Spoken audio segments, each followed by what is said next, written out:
कई सदियों से इंसान मौत को अंत मानता आया है, एक ऐसा दरवाजा जिसे छुआ तो जा सकता है मगर खोला नहीं जा सकता। लेकिन अगर कोई उसे खुद बुलाए तो। कहते हैं 1897 में यूरोप के एक छोटे बर्फ से ढके शहर में एक आदमी ने दावा किया था कि उसने मौत से बात की है। उसका नाम था एड्रियन वॉस। लोग उसे सनकी कहते थे, कुछ उसे पागल और कुछ रहस्यवादी। एक रात ठंडी हवा और धुंधले चांद के बीच वो अचानक गायब हो गया। किसी ने उसे जाते नहीं देखा, लेकिन कुछ दिनों बाद शहर के बाहर पुरानी चर्च की दीवार पर एक चीज मिली, सूखी हुई मोमबत्ती, काले धुएं के निशान और एक वाक्य जो पत्थर पर उकेरा गया था। उसने जवाब दिया, लेकिन आवाज मेरी नहीं थी।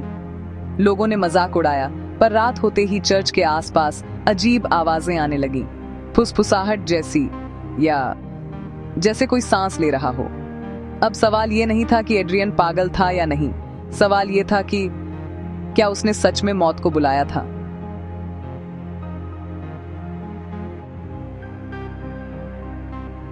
क्या मौत सिर्फ अंत है और एक ऐसी शक्ति जो किसी के बुलावे पर भी आ सकती है? और अगर कोई उससे बात करे तो क्या वो जवाब देती है? दी एक्सपेरिमेंट, जहां जिंदगी और मौत आमने सामने खड़ी थीं। एड्रियन वॉस की घटना दबा दी गई, लेकिन उसका असर खामोशी में जिंदा रहा। सालों बाद 1974 में स्विट्जरलैंड की एक गुप्त लैब में 5 वैज्ञानिकों की एक टीम ने फैसला किया, अगर मौत जवाब दे सकती है तो उसे सुना भी जा सकता है। इस प्रोजेक्ट का आधिकारिक नाम था थानाटोस 1, लेकिन अंदरूनी फाइलों में इसे सिर्फ एक कोडनेम से जाना जाता था, थ्रेशोल्ड, सीमा। लैब जमीन के 200 फीट नीचे बनाई गई थी। मोटी दीवारें, इंसुलेटेड चैम्बर और बाहर की दुनिया से पूरी तरह कटा हुआ माहौल। वहां न खिड़कियां थीं, न दिन रात का फर्क, बस सफेद रोशनी, ठंडी हवा और हर ओर मशीनों की धीमी धड़कन। उनका लक्ष्य साफ था, मृत अवस्था में दिमाग से निकलने वाली अंतिम फ्रीक्वेंसी को कैप्चर करना। इसके लिए उन्होंने इस्तेमाल किए ultra sensitive EMR sensors, cryo chamber techniques, low frequency sound harvesters और एक विशेष AI जो स्टैटिक और ह्यूमन सिग्नल को अलग कर सकता था। हर रात लैब के उस सबसे शांत रूम में आर्टिफिशियल शव जैसी डमी रखी जाती। सेंसर्स उसे घेरे रहते, जैसे मौत को घेर कर उससे जवाब छीनना हो।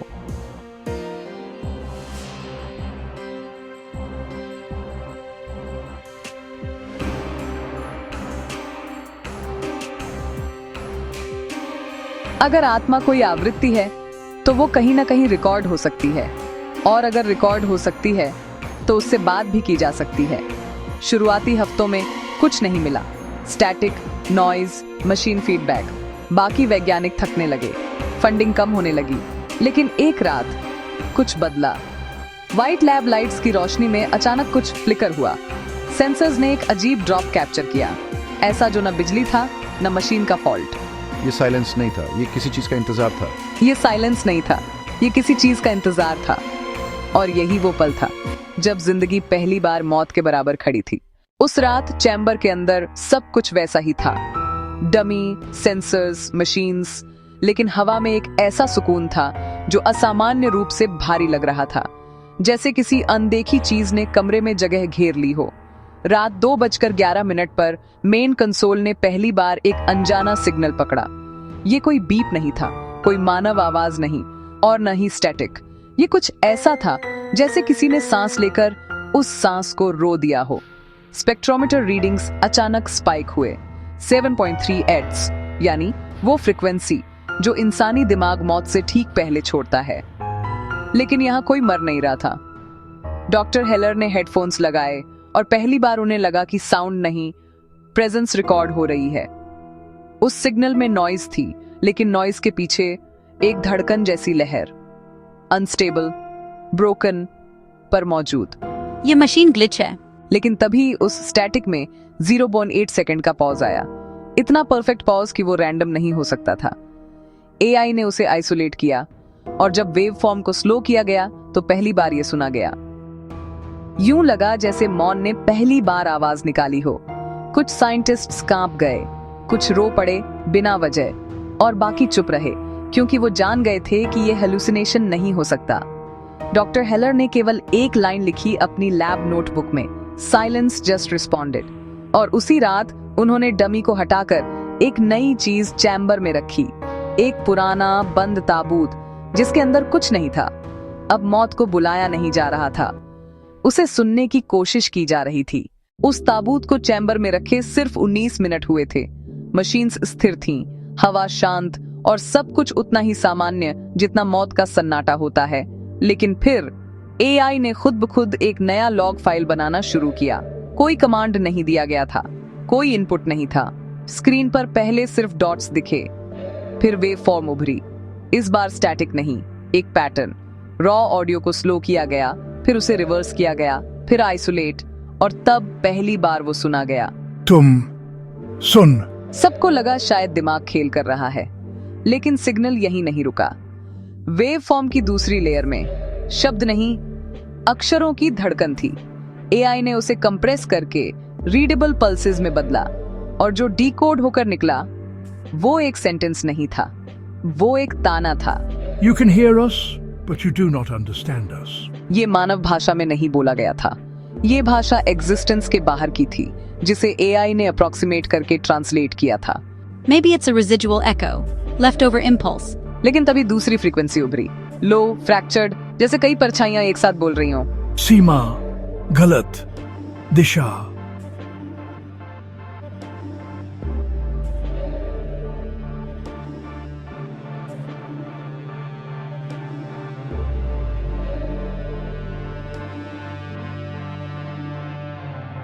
मशीन्स रिकॉर्ड कर रही थी, लेकिन उन आवाजों को सुनने वाले लोग चुप पड़ रहे थे। अगले 6 मिनट तक कोई साउंड नहीं आया। फिर अचानक सभी मॉनिटर्स ब्लिंक हुए, जैसे किसी ने एक साथ हर सिस्टम की नस पकड़ ली हो। और उसके बाद सिग्नल ने आवाज नहीं दी, उसने दिशा बदली। The collapse. जब प्रयोग ने जवाब मांगा, मैसेज डिकोड होने के अगले ही दिन टीम ने फैसला लिया, अगर वहां से कोई बोल सकता है तो हम पूछ भी सकते हैं। यानी पहली बार एक रिप्लाई ट्रांसमिशन तैयार किया गया। अल्ट्रा लो फ्रीक्वेंसी ट्रांसमीटर को चैम्बर से कनेक्ट किया गया। डमी हट चुका था, कॉफिन वहीं रखा रहा, अब एक एंटीना की तरह। डॉक्टर हेलर ने दुनिया का सबसे जोखिम भरा सवाल लिखा, अगर तुम हमें सुन सकते हो तो तुम कहाँ हो? सवाल भेजा गया और सन्नाटा फिर से लौट आया। लेकिन ये वही सन्नाटा नहीं था, ये वैसा था जैसे किसी ने दरवाजा खोलकर उसे अंदर से धीरे से बंद कर दिया हो। 4 मिनट, 7 मिनट, 11 मिनट तक कुछ नहीं हुआ। फिर अचानक लैब के सभी डिवाइसेस एक एक करके ग्लिच करने लगे। थर्मल सेंसर्स ने 23 डिग्री से सीधा 4 DGC ड्रॉप किया। मेन कंसोल पर नो सिग्नल की जगह someone is already listening flash हुआ, और जिस एआई ने पहली बार आवाज पकड़ी थी उसका कोर करप्ट होने लगा। एलिजा घबरा गई और पावर शट करने भागी, लेकिन इमरजेंसी लॉक अपने आप एक्टिव हो गया। कोई बाहर नहीं निकल सकता था। मॉनिटरिंग रूम की एक लाइट फ्यूज हुई नहीं, फटी, जैसे किसी ने अंदर से उसे धक्का मारा हो। सबसे आखिरी में वो हुआ जिसे किसी ने समझा नहीं। डेटा वैनिश नहीं हुआ, इरेज हुआ। हर लॉग, हर बैकअप, हर एनालॉग टेप पर स्टैटिक बर्न लाइंस आ गईं, जैसे इंफॉर्मेशन को भीतर से खा लिया गया हो। और फिर चैम्बर के अंदर लगे एक कैमरे ने 0.6 सेकंड की फुटेज रिकॉर्ड की।